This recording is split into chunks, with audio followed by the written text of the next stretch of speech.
اللہ تعالیٰ کا کرم یہ ہوا، اذا جاء رمضان سلسلۃ الشیاطین، اللہ کے محبوب علیہ السلام ارشاد فرماتے ہیں جب ماہ صیام آتا ہے تو شیاطین جکڑ دیے جاتے ہیں، جنت کے دروازے کھول دیے جاتے ہیں، جہنم کے دروازے بند کر دیے جاتے ہیں۔ اب ہمارے دو دشمن تھے، ایک نفس اور دوسرا شیطان، دونوں کے مقابلے میں ناتواں اور کمزور جان کو مقابلے میں آنا پڑتا تھا، لیکن جب ماہ صیام آیا، یہ ماہ انور آیا، تو ہمارے دو دشمنوں میں سے ایک دشمن باندھ دیا گیا۔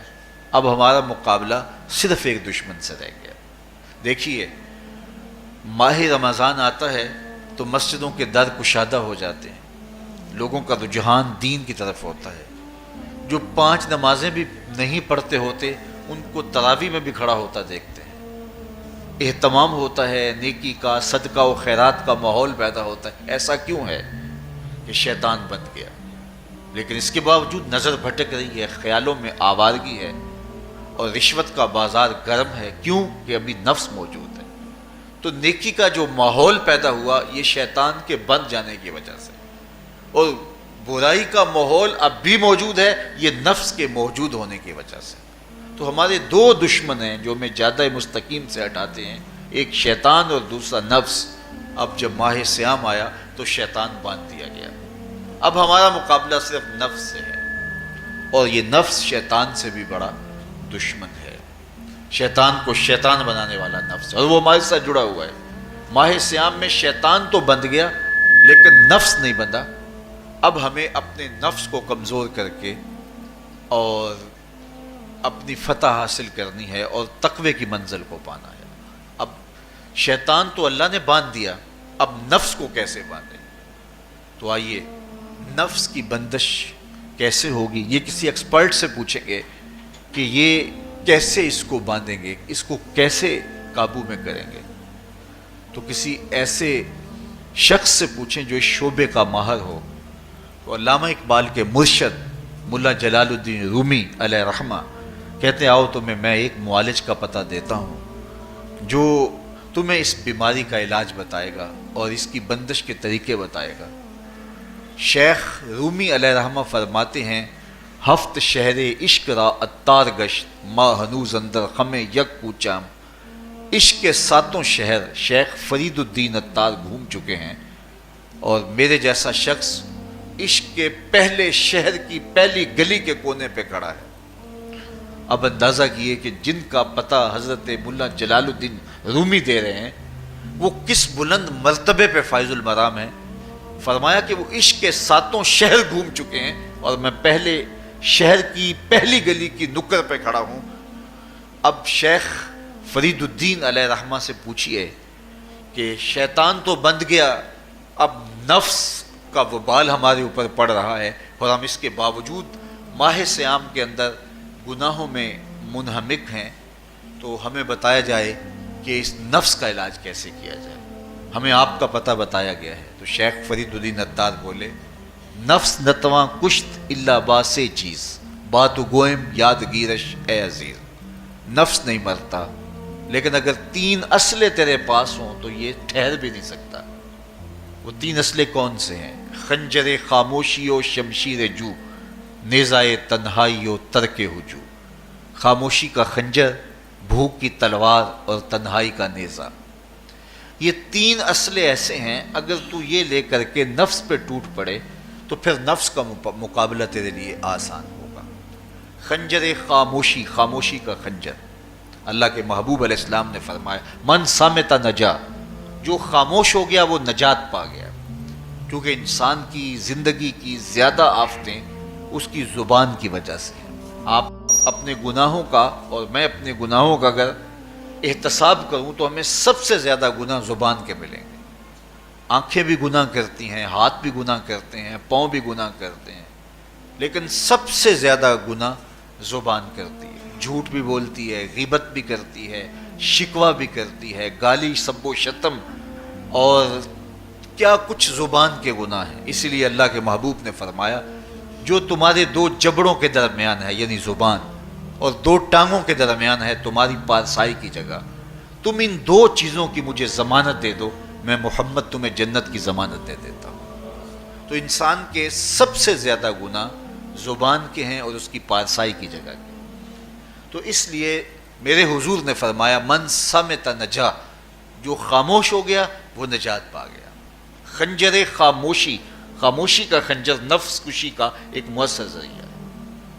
اور دوسری بات بشمشیر جو، اور بھوک کی تلوار. تو بھوک سے نفس کا مقابلہ کیا جا سکتا ہے، بھوک کی تلوار سے نفس کا سر کاٹا جا سکتا ہے. اللہ کے محبوب کا فرمان سنیے، یا معاشر الشباب من استطاع منکم الباء فلیتزوج فإنہ اغض للبصر واحسن للفرج فمن لم یستطع فعلیہ بالصوم فإنہ لہ وجاء. اے جوانوں کے گروہ، تم میں سے اگر کوئی نکاح کرنے کی طاقت رکھتا ہے تو وہ دیر نہ کرے، فی الفور نکاح کر لے. یہ نظر کا اور پارسائی کا محافظ ہے. لیکن اگر تم میں سے کوئی نکاح کرنے کی فی الحال پوزیشن میں نہیں ہے تو وہ کثرت کے ساتھ روزے رکھے. روزے قاطع شہوات ہیں. تو بھوک سے نفس کو جو ہے وہ روکا جا سکتا ہے، اس کو لگام ڈالی جا سکتی ہے. تیسری بات نیزہ تنہائی، تنہائی کا نیزہ. تو فرمایا گیا کہ العافیت فی العزلہ، کہ تنہائی کے اندر ہی عافیت ہے.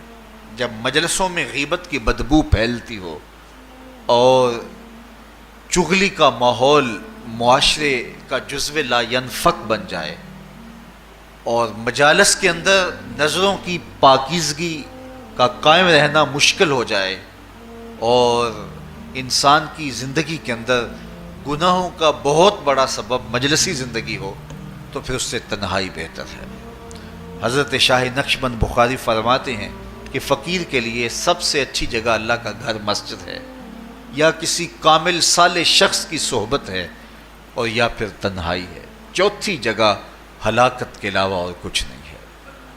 ہمیں اپنے کاروبار میں، اپنے معاملات میں، اپنی ملازمتوں میں جانے کی تلقین کی گئی تو وہاں یہ تلقین کی گئی کہ دیر سے جاؤ جلدی واپس آ جاؤ، اور مسجد میں جاتے ہوئے تلقین کی گئی کہ جلدی جاؤ اور دیر سے واپس آؤ. لیکن ہم مسجد کے دروازوں پہ جب دور موجود میں رش دیکھتے ہیں کہ لوگ بہت جلدی نکلنا چاہتے ہیں، حتیٰ کہ کندھوں سے کندھے ٹکرا رہے ہوتے ہیں کہ جلدی سے باہر نکل جائیں. حالانکہ وہ عافیت کی جگہ ہے، 2 منٹ زیادہ بھی ہو جائیں تو کوئی حرج نہیں ہے.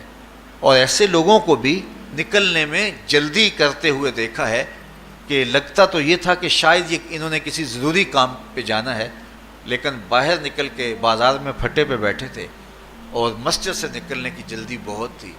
تو مسجد میں جلدی جاؤ اور دیر سے واپس آؤ، اور بازار میں دیر سے جاؤ اور جلدی واپس آؤ. لیکن ہمارے رویے اس کے برعکس ہو گئے. تو تنہائی میں عافیت ہے، خاموشی میں عافیت ہے، اور بھوک میں عافیت ہے.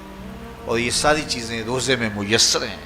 فرمایا تم سے اگر کوئی شخص الجھے، بحث کرے، لڑائی کرنا چاہے تو تم اسے کہو انی صائم، میں نے روزہ رکھا ہوا ہے.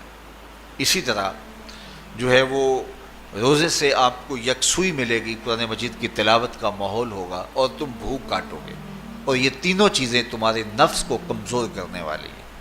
شیطان بند گیا، نفس کمزور ہو گیا. اور جب نفس کمزور ہو گیا، کمزور ہوتا ہے، یہ نفس مرتا نہیں ہے.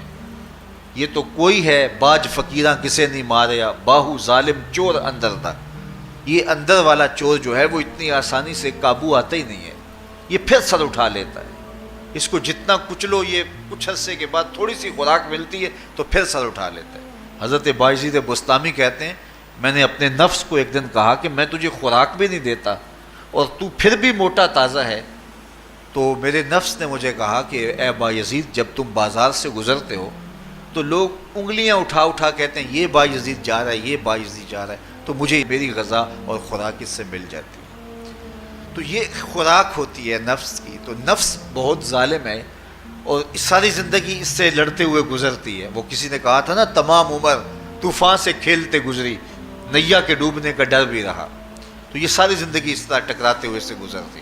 لیکن جب کمزور ہو جائے تو پھر یہ شیطان کو جو ہے وہ موقع نہیں دیتا ہے.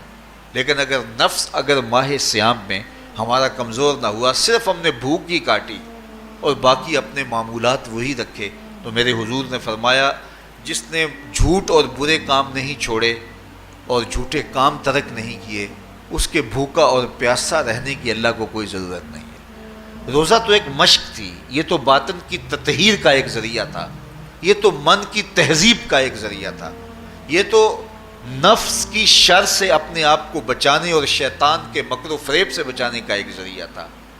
دیکھیے شیطان بند جاتا ہے ماہ صیام میں، حدیث واضح ہے، لیکن نفس موجود رہتا ہے۔ اگر نفس کمزور ہو گیا تو شیطان چھٹ کے بھی کچھ نہیں کرے گا، کیونکہ شیطان باہر کا دشمن ہے، نفس اندر کا دشمن ہے۔ جب تک اندر والا دشمن ساتھ نہیں دیتا، باہر والا دشمن کچھ نہیں کر سکتا۔ ہمارے دیہاتوں میں چوری ہو جائے تو بوڑھے بزرگ سر جوڑ کے بیٹھ جاتے ہیں کہ چور کہاں سے آیا، کیسے آیا، تو ایک نقطے پہ سارے متفق ہوتے ہیں کہ اندر کا کوئی بھیتی ضرور موجود ہے۔ اگر اندر کا کوئی بھیتی موجود نہیں ہے تو چور باہر سے آ کے حملہ آور ہو ہی نہیں سکتا ہے۔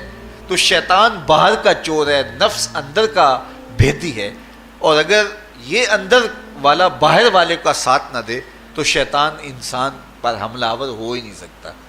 اس لیے اس کو قابو کر لیں، اس کو رام کر لیں، تاکہ شیطان چھٹنے کے باوجود بھی جو ہے وہ ہمارے اوپر حملہ آور نہ ہو سکے۔ ورنہ وہ تو پیچ و تاب کھا رہا ہے کہ یہ جو تم نمازیں پڑھتے ہو، سروں پہ ٹوپیاں تم نے پہنی ہیں اور بڑے شریف بن کے مسجد میں جا رہے ہو، ذرا چھٹ لوں، عید کے دن ہی جو ہے وہ تمہارا سارا کیا دھرا برباد نہ کیا تو مجھے شیطان نہ کہنا۔ تو وہ سب کچھ برباد کر دیتا ہے اگر ہمارے نفس کی تہذیب نہیں ہوتی۔ تو یہ اللہ نے ایک ہمیں موقع دیا ہے، پورا ایک مہینہ ہے، ایک ورکشاپ ہے باطن کی تطہیر کے لیے اور ایک اندر کی پاکیزگی کے لیے ہمیں ایک موقع فراہم کیا گیا ہے، اور اس سے ہم بھرپور فائدہ حاصل کریں۔ قرآن مجید کی کثرت کے ساتھ تلاوت، صلاۃ التراویح میں شمولیت اور خاموشی کا اختیار کرنا، اور جو ہے وہ اللہ کے ذکر فکر کی طرف متوجہ رہنا اور بھوک کاٹنا، اس کا عملی نتیجہ یہ ہوگا کہ اتقاء کی دولت نصیب